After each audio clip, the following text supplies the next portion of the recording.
నమో తస్స భగవతో అర్హతో సమ్మా సంబుద్ధస్స. ఇంతకుముందు విశాఖ మాతకు సంబంధించిన విషయాల గురించి చెప్పుకుంటూ ఉన్నా. ఈరోజు కూడా భగవానుడు ఆమెకు బోధించిన సూత్రాల గురించి ఒక జాతక స్టోరీ ఉంటుంది. దీంట్లో ముఖ్యంగా మద్యపానానికి సంబంధించిన విషయాలు మనకి చెప్తాడు. అంటే వాటి దుష్పరిణామాలు ఏంటి అన్నది. ఈ జాతక స్టోరీస్ అన్నీ కూడా మనకి బ్యాక్గ్రౌండ్లో ఉండే స్టోరీస్ అన్నీ కూడా అట్టకథల నుంచి తీసుకోవడం జరిగింది. మనం ఏదైనా అట్టకథలు చదివినప్పుడు, లేకపోతే జాతక స్టోరీ, లేకపోతే దమ్మపదం స్టోరీ, ఇవి నిజంగా జరిగాయా లేదా అని అనుకునే బదులు దాంట్లో మనకి ఉపయోగపడే విషయాలు ఏమైనా ఉన్నాయా, మంచి విషయాలు, ఆ సమ్మరీని మనం గ్రహిస్తే అది సరిపోతుంది. అంతేగాని ఇది నిజంగా ఉందా, ఇది నిజంగా జరిగిందా, ఇది నిజంగా బుద్ధుడు చెప్పాడా అనుకుంటూ ఆలోచిస్తూ కూర్చోవడం వల్ల ఏమీ ఉపయోగం లేదు.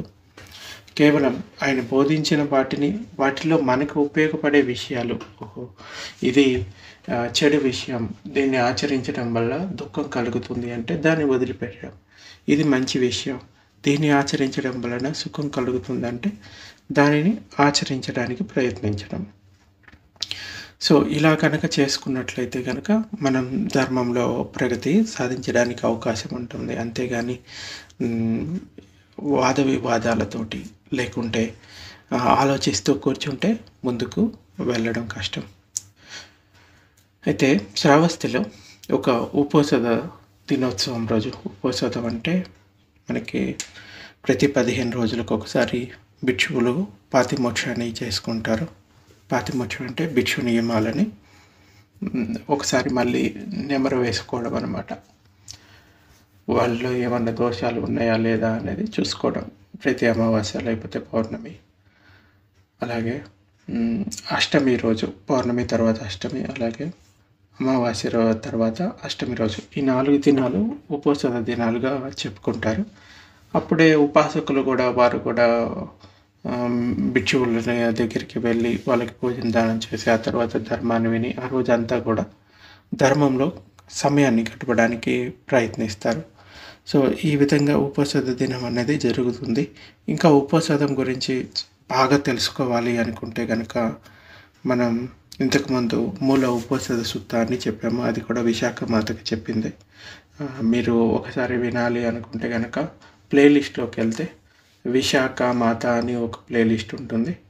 దాంట్లో మీకు కనపడుతుంది. అది ఒకసారి వినొచ్చు. ఉపోసదలు ఎన్ని రకాలుగా ఉంటాయి, ఎటువంటి ఉపోసద పాటించడం వలన బెనిఫిట్స్ ఉంటాయనేది ఆ సూత్రాలో చెప్పడం జరిగింది. లేదంటే గృహస్థమినియం అని ఒక ప్లేలిస్ట్ ఉంటుంది. దాంట్లో కూడా మీకు ఈ మూల ఉపోసద సూత్ర గురించి చెప్పడం జరిగింది. అయితే ఉపోసద దినోత్సవం రోజు 500 మంది ఉపాసకులు విహారానికి వచ్చారు. విశాఖ వారిలో వృద్ధులను, అమ్మలారా, మీరు ఏ ప్రయోజనాన్ని ఆశించి ఈ ఉపోసద వ్రతం చేస్తున్నారు అని అడిగింది. ఆ వృద్ధ మహిళలు దివ్య సంపత్తి కోసం చేస్తూ ఉన్నామని చెప్పారు. దివ్య సంపత్తి అంటే సుగతుల్లో జన్మించాలి, స్వర్గలోకల్లో మేము జన్మించాలి, అందుకోసం ఈ ఉపోసద వ్రతాన్ని చేస్తున్నాం. ఉపోసదం అంటే ఈ ఉపవాసం అని అర్థం. ఉపవాసం అంటే ఇక్కడ ఆహారం పూర్తిగా తీసుకోకుండా ఉండటం కాదు, 8 శీలాలను పాటించడం అన్నమాట. అలాగే ఆ రోజు ధర్మంలో గడపడం, ధర్మానికి సంబంధించిన విషయాలు వినడం. సో ఇవన్నీ కూడా మనకి ఉపోసదం కిందికి వస్తాయి. అయితే ఈ ఉపోసద వ్రతాన్ని ధారణ చేయడం వల్ల వాళ్ళు, అంటే ఆ శీలాన్ని ఆచరించడం, ధర్మాన్ని ఆచరించడం వల్ల సుగతుల్లో జన్మను పొందుతారని భగవానుడు చెప్తాడు. అటువంటి దివ్య సంపత్తి కోసం ఆ వృద్ధ మహిళలు మేము ఉపోసదం చేస్తున్నామని చెప్తారు. తర్వాత విశాఖ ఆ మహిళా ఉపాసకులను అడిగింది. వారు సవతి పోరు లేకుండా ఉండటానికి కొంతమంది వేరే వాళ్ళ ఉపాసకులు ఉన్నారన్నమాట. వాళ్ళని అడిగితే సవతి పోరు లేకుండా ఉండడానికి ఉపోసద చేస్తున్నామని చెప్పారు. అలాగే ఆమె తరుణ వయస్కులైన అంటే చిన్న వయస్కులైన ఉపాసికలను అడిగింది. వారు తమకు ప్రథమంగా కొడుకు పుట్టాలి అని ఈ వ్రతం చేస్తున్నామని తెలిపారు.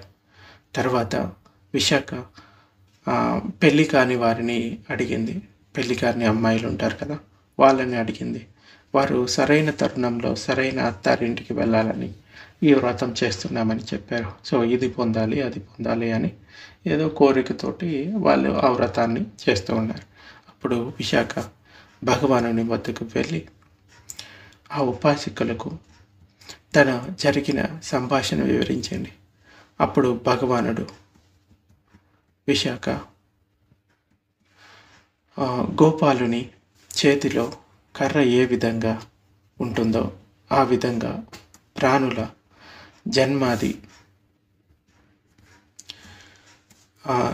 జన్మాది విషయాలు ఉంటాయి. బ్రతుకు వృద్ధాప్యం చేతిలో, వృద్ధాప్యం రోగం చేతిలో, రోగం మృత్యువు చేతిలో ఉంటాయి. మృత్యువు నరుకుడు కత్తి వలె వచ్చి వారిని జీవం నుండి వేరు చేస్తుంది. అయినా కూడా ఈ జనులు భవచక్రంలో పడకుండా ఉండడానికి వెనకడుగు వేయరు, జనన మరణ చక్రంలో పడుతూనే ఉంటారు అని. సో ఈ విధంగా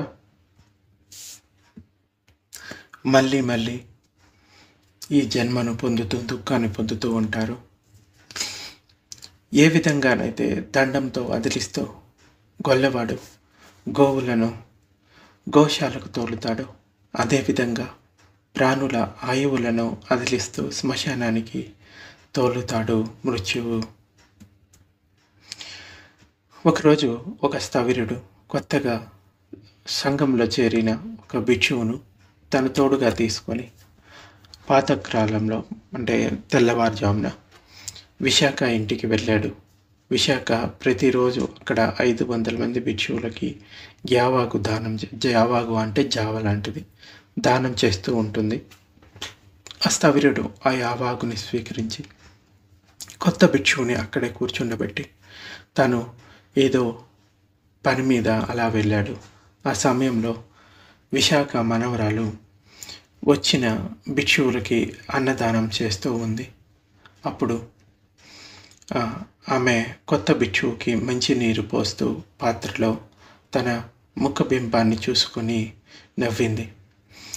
ఆ తరుణ భిక్షువు అంటే కొత్తగా సంఘంలో చేరిన భిక్షువు కూడా నవ్వాడు. భిక్షువు నవ్వడం చూసిన ఆమె కోపంతో బోడిగొందు నవ్వింది అని వెటకారం చేసింది. అది అవమానంగా భావించిన కొత్త భిక్షువు, నీవు బోడిదానివి, నీ తల్లిదండ్రులే బోడివారు అని పెద్దగా అరిచాడు. దాంతో ఆమె తన నాయనమ్మ వద్దకు వెళ్ళి ఏడుస్తూ విషయం అంతా చెప్పింది. విశాఖ ఆ కొత్త భిక్షువుతోటి, పంతే మీరు కోపగించవద్దు, మీ వంటి ప్రవచితులకు ఇలాంటి విషయాలు శోభాయమానంగా ఉండవు అని చెప్పింది. నిజమే కానీ ఉపాసిక, మీరు నా దోషాన్నే చూస్తున్నారు, మీ పిల్లను ఏ విధంగానూ హెచ్చరించడం లేదు అని ఆ తరుణ భిక్షువు ఆక్షేపించాడు. విశాఖ అటు మనవరాలిని కానీ ఇటు ఈ కొత్తగా చేరిన భిక్షువుని కానీ సముదాయించలేకపోయింది. అంతలో ఆ భిక్షువు యొక్క ఉపాధ్యాయు స్థవిరుడు బయటికి వెళ్ళాడు కదా, అతను వచ్చాడు. ఆయన కూడా కొత్త భిక్షువుని సముదాయించలేకపోయాడు. అతడు శాంతించలేదు. అతడు తన ఉపాధ్యాయునితో, మీరు కూడా ఉపాసిక పక్షం వైపే ఉన్నారు, మీకు ఈ పిల్ల వ్యవహారంలో దోషం కనిపించలేదా అని ఆ గురువుని ఆ కొత్త భిక్షువు అడిగాడు. అంతలో భగవానుడు అక్కడికి వచ్చాడు. జరిగిందంతా తెలుసుకున్నాడు.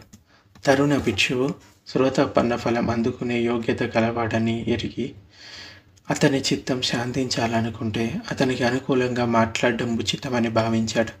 భగవానుడు విశాఖతోటి, విశాఖ, ఆ కన్య ఈ తరుణ భిక్షువును వ్యంగ్యంగా బోడి అని పిలవడం ఏం బాగుంది అని అడిగాడు.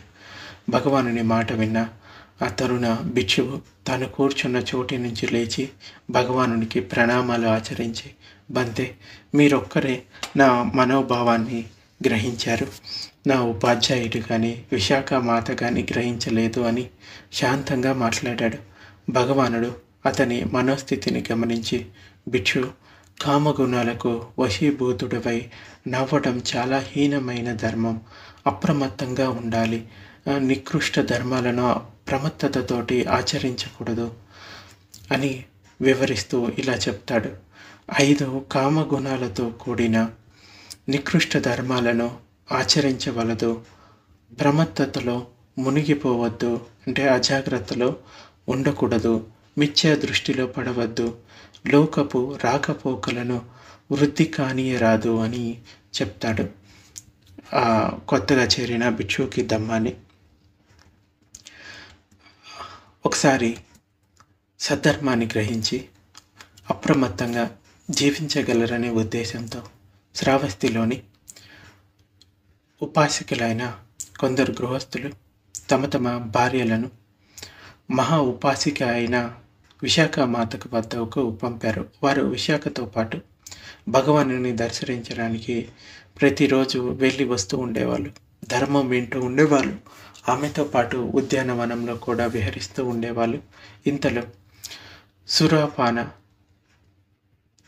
సప్తాహ అనే మారుని పండగ. మారుడు అంటే మన లోపల ఉన్న బలహీనతలని మారుడు అంటాము. రాగము, ద్వేషము, మోహము, లోభం ఇవన్నీ మారుడే.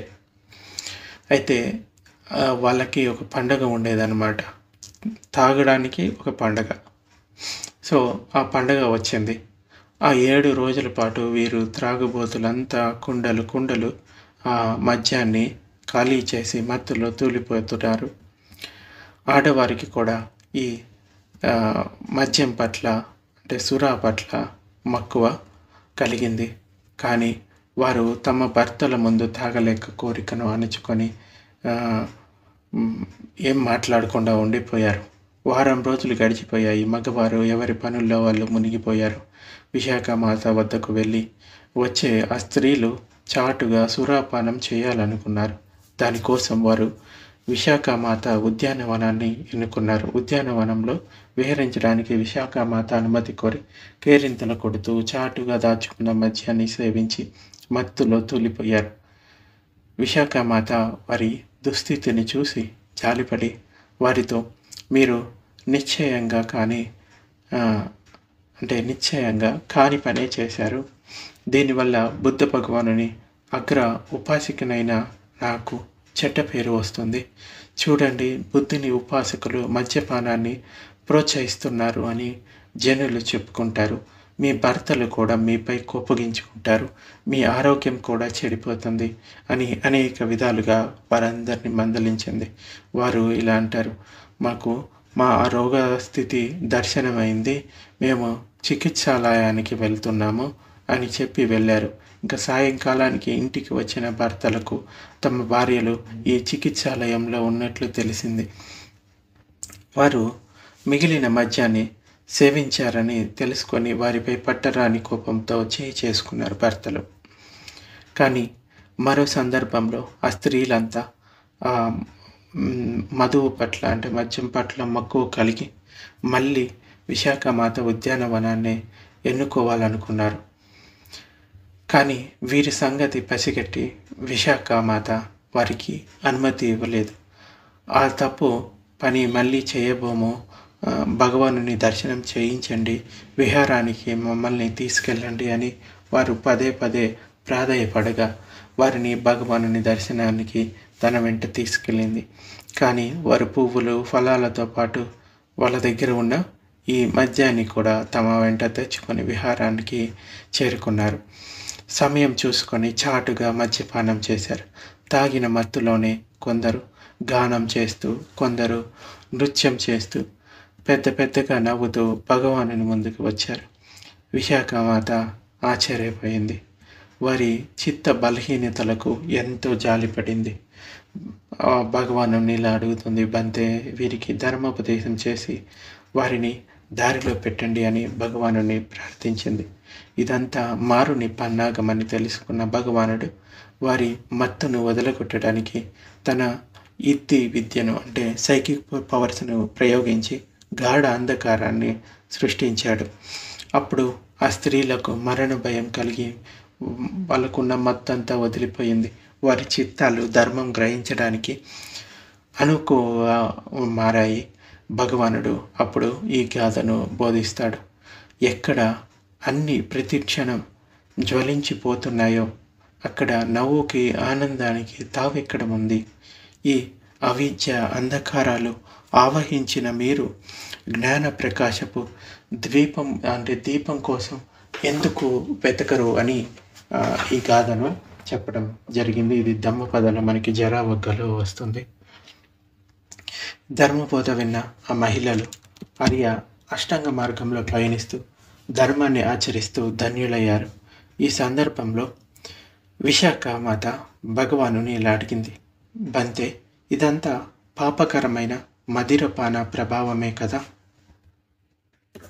ఈ కుల స్త్రీలో, కుల అంటే కుటుంబం అని అర్థం, ఈ కుటుంబ స్త్రీలు కూడా దీని ప్రభావానికి లోనయ్యారు.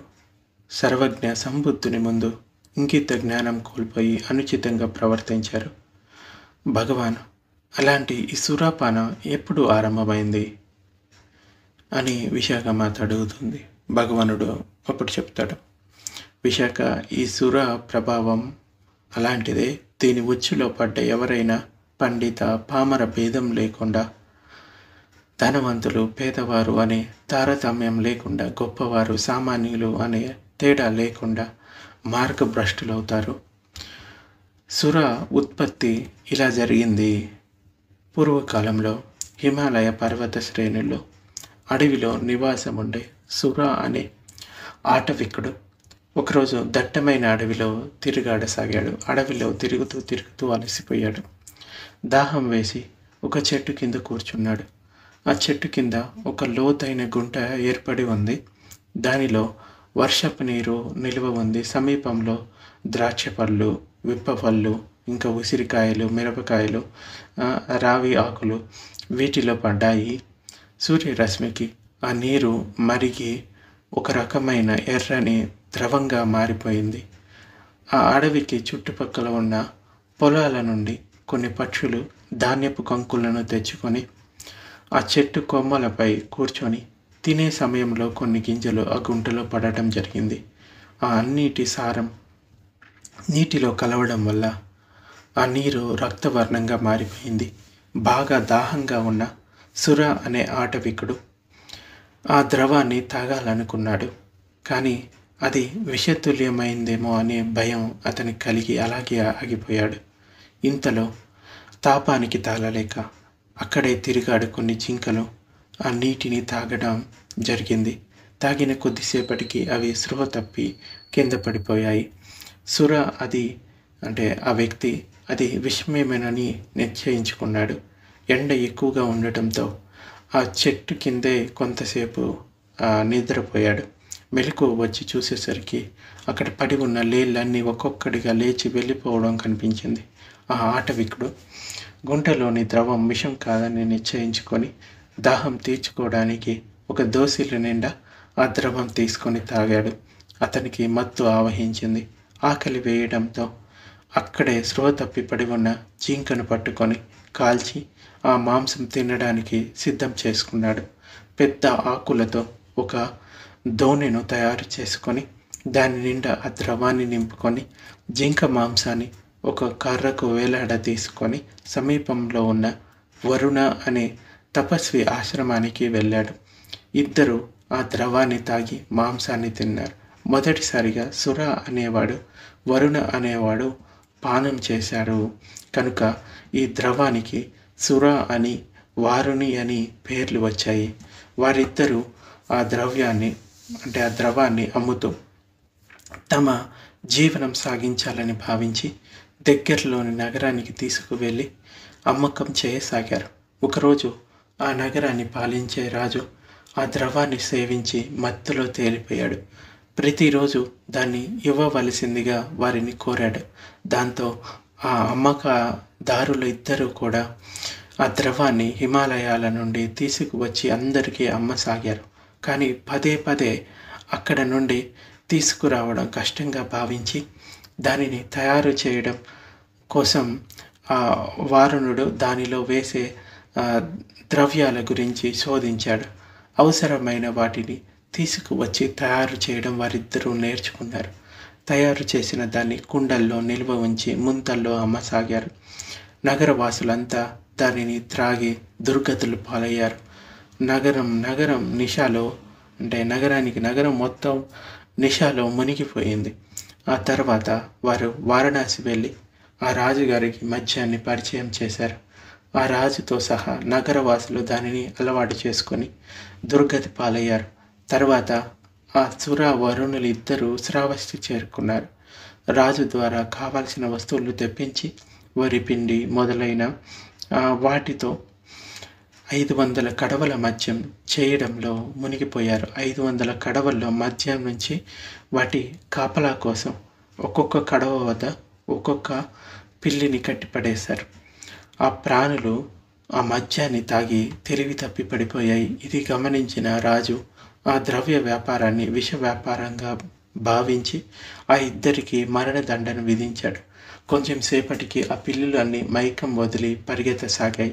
ఇది విషం కాదు, అది విషం అయితే ఆ ప్రాణులు మళ్ళీ జీవించి లేచి పరుగులెత్తవు అని ఆలోచించి ఆ రాజు అసురాని సింహాసనంపై కూర్చొని సేవించసాగాడు. అప్పుడు దేవతల రాజు శక్రుడు తన దృష్టిని జంబూద్వీపం వైపుకి సారించాడు. ఎవరెవరు మాతృసేవ మొదలుగా గల సత్శీలాలను, అంటే మంచి శీలాలను పాలిస్తున్నారో తెలుసుకోవడం రాజు మొదలుపెట్టాడు. తెలుసుకోవడం ఈ శక్రుడు మొదలుపెట్టాడు. రాజు సురాపానంలో మునిగి ఉండటం చూశాడు. రాజు గనుక ఇలాగే సురాపానం చేస్తూ పోతే ఈ జంబూ ద్వీపం మొత్తం నాశనం అయిపోతుంది.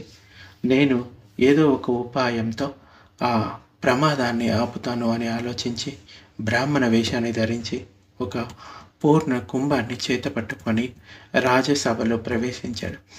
ఆకాశంలో ఉరిమే మేఘం వంటి ఆకట్టుకునే గంభీర స్వరంతో సభాసదులను ఉద్దేశించి ఇలా అన్నాడు: ఈ పూర్ణ కుంభాన్ని కొనరండి. తన దగ్గర ఒక చెంబు లాంటిది, సో దాన్ని కొనుక్కోవడానికి రండి. ఈ పూర్ణ కుంభాన్ని కొనరండి. మీలో ఎవరు కొంటారో ముందుకు రండి అని అంటాడు. అప్పుడు రాజు ఆయన గురించి అడుగుతాడు. శక్రుడు తానెవరో తెలిపాడు. సురకు ఉన్న దోషాలను తెలుపుతూ ఇలా చెప్తాడు: ఇది నేతి కుండ కాదు. తన చేతిలో తీసుకొచ్చాడు కదా, అది నేతి కుండ కాదు. తీయని చెరుకు పాకంతో ఇది నింపబడలేదు. దీనిలో అమృతం అంతకన్నా లేదు. ఇది ఎన్నో దోషాలతో నిండి ఉంది. ఇందులో పులిసి కంపు కొట్టే దరిద్ర ద్రవం ఒకటి ఉంది. ఓ రాజా, దీనిని మీలో ఎవరైనా కొనడానికి ముందుకు రండి. ఓ రాజా, స్వచ్ఛమైన స్వాతి చినుకలతో నిండి దాహం తీర్చే కుండ కాదిది. పవిత్ర గంగోత్రి నుండి తెచ్చిన జలంతో నిండిన కుంభం కాదిది. ఇంకా మధురాతి మధురమైన పంచామృతాలతో నిండిన కలశం కాదిది. ఆయుష్ను పెంచే ఆవు నెయ్యి ఇందులో ఆవగింజంతైనా లేదు. చంద్రుని తలదన్నే తెల్లదనం, చల్లదనం కలిగిన పాలు ఒక్క చుక్క కూడా లేవు. ఇంకా ముసలితనం, మరణాలను అదుపు చేసే, నిర్మూలించే ఔషధం దీంట్లో ఒక్కటి కూడా లేదు. దీనిని పీకల దాకా తాగి తూలుతూ పడుతూ లేస్తూ నడవవచ్చో, దేనిని తాగి మురుగు గుంటల్లో, రహదారి పక్క గొంతుల్లోనో, గోతుల్లోనో, చెరువుల ఒడ్డున అపస్మారకంగా పడిపోవచ్చో, దేనిని తాగి తినరానిదల్లా తినవచ్చో, అలాంటి సురతో నిండిన భాండం ఇది. మీలో ఎవరైనా ధైర్యంగా ముందుకు వచ్చి కొనవచ్చు. ఎప్పుడు మనిషిలా బ్రతకడం విసుగు అనిపిస్తుందో, వింత పశువులా ప్రవర్తించాలనుకుంటే ఈ హీన రసాన్ని కొంచెం పుచ్చుకోవచ్చు. మీ ఇరుగు పొరుగు వారికి ముందు పలచన అవ్వాలి అనుకుంటే, వాళ్ళ ముందు తక్కువ అవ్వాలి అనుకుంటే, మిమ్మల్ని చూసి ప్రజలు పొట్ట చెక్కలయ్యేలాగా పగలబడి నవ్వాలి అనుకుంటే ఈ పలచని పానీయాన్ని పదే పదే పుచ్చుకోవచ్చు. మీరంటే ఈర్ష్య పడేవారు, మీ శత్రువులు సంతోషంగా ఉండాలి అనుకుంటే ఈ దుర్గంధ దరిద్ర ద్రవాన్ని కొంచెం సేవించవచ్చు. మళ్ళీ మన తాతల నాటి కోతిలా కుప్పి గంతులు వేయాలి అనుకుంటే ఆ గంతులు లయబద్ధంగా వేస్తూ దరువు వేయాలి అనుకుంటే నోటికొచ్చిన మంచి మంచి బూతు పాటలను ప్రాసలతో యమకాల అంటే వాటిని స్వరాలతో పాడాలి అనుకుంటే యమపురికి చేర్చే ఈ తమో తీర్థాన్ని కొంచెం త్రాగవచ్చు. ఇలాంటి అశుభ ద్రవంతో నిండిన అభద్రమైన భాండాన్ని ముందుకు వచ్చి ప్రీతిగా కొనాలంటే సంతోషంగా కొనాలనుకుంటే ముందుకు రండి. భలే మంచి చౌక బేరం అంటే తన దగ్గర ఒక ఇది చిన్న చెంబు లాంటిది తీసుకొచ్చాడు కదా, దాన్ని ఎవరైనా కొనండి. దాంట్లో ఉన్న విషయాల గురించి చెప్తున్నాడు. అంటే ఈ సుర వల్ల కలిగే ఇబ్బందుల గురించి చెప్తున్నాడు అనమాట.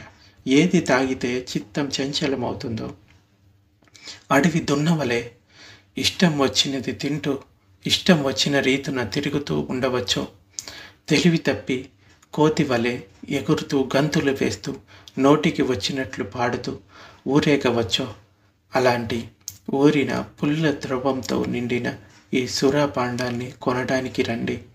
ఏది తాగితే నగ్నంగా వీధుల్లో తిరగవచ్చో, రోజుల కొలది స్పృహ లేకుండా ఏ చీకటి గుహల్లోనో పడి నిద్రపోవచ్చో, అలాంటి పాపిష్టి పానీయం గల ఈ కుంభాన్ని కొనడానికి రండి.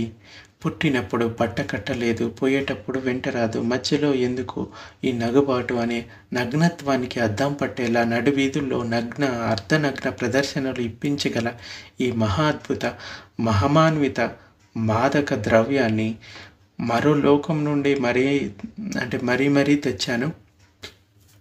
మత్తులో లోకాన్ని మరవాలనుకున్న వాళ్ళు రండి, ముందుకు వచ్చి కొనండి. దేనిని తాగిన తర్వాత అగ్ని దహిస్తున్నా కూడా స్పృహ తెలియదు. దేనిని తాగితే తిన్నది అరక్క వాంతి చేసుకుంటాడో, వాంతి పక్కనే శుభ్రం లేకుండా పడి ఉంటాడో, ఆ అసహ్యమైన వమన పదార్థాన్ని పక్కనే కుక్కలు నాకుతున్నా పట్టించుకొని అపస్మారక స్థితిలో పడి ఉంటాడో, ఏది తాగితే సంపదలు హరించుకుపోతాయో, ఏది తాగితే మరణం ముందుకు జరిగిపోతుందో, అంటే తొందరగా మరణం వస్తుందో, అలాంటి నికృష్ట పానీయపు ఈ కృష్ణ భాండాన్ని కొనడానికి రండి.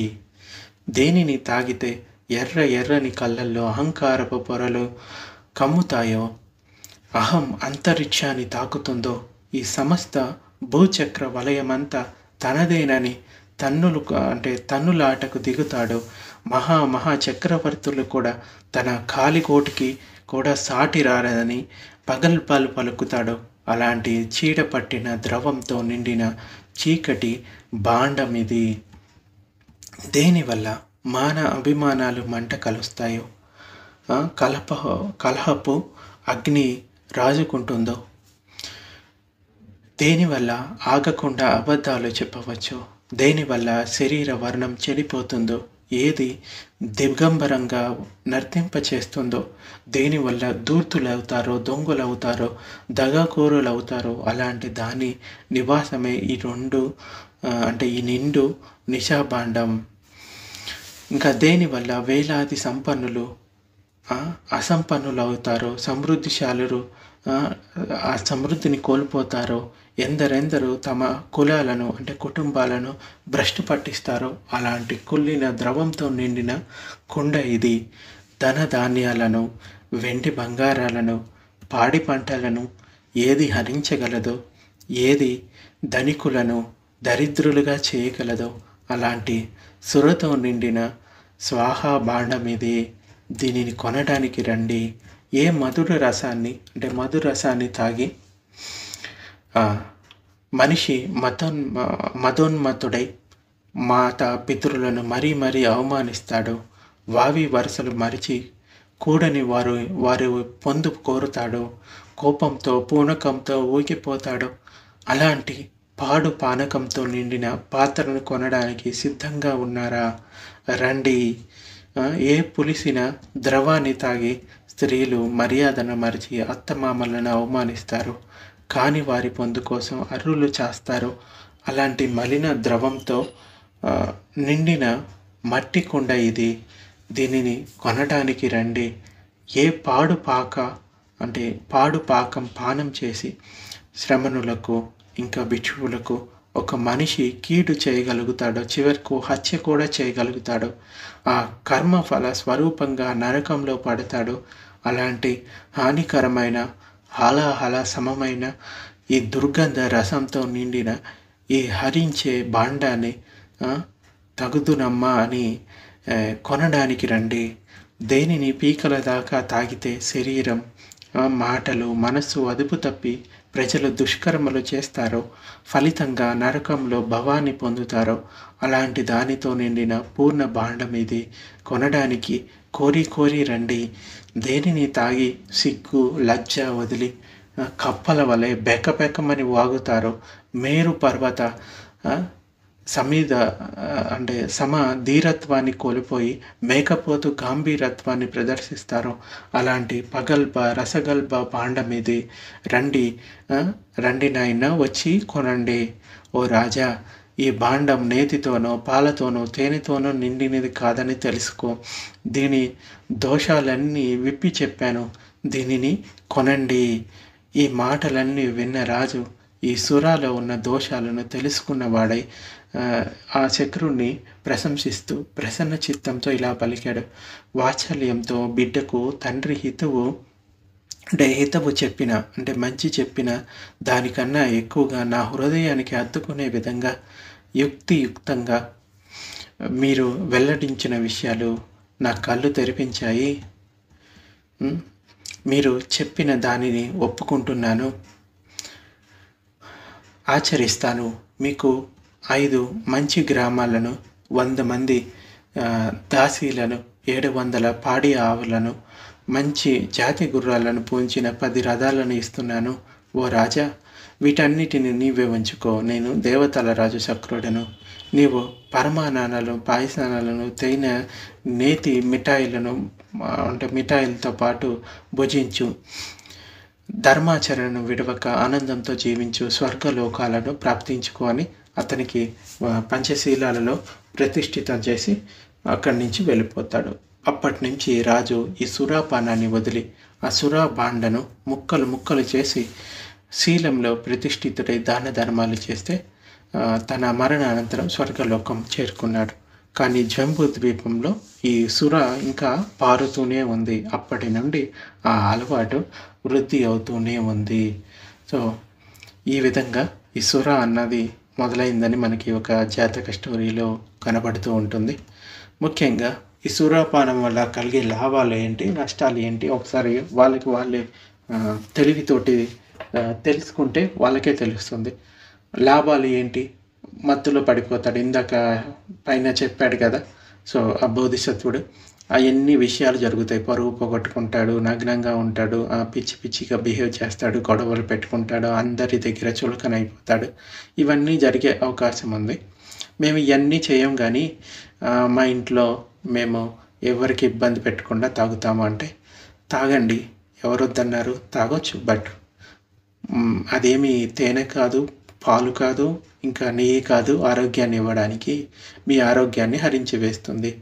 ఇంకా దాని కోసం ధనాన్ని అయితే వెచ్చించి తెచ్చుకుంటారు కదా, ధనాన్ని ఖర్చు పెడతారు కదా, ధనం పోగొట్టుకుంటారు. ఇంకా అది వ్యసనంగా మారిపోయిన తర్వాత అదుపు లేకుండా ప్రవర్తిస్తారు.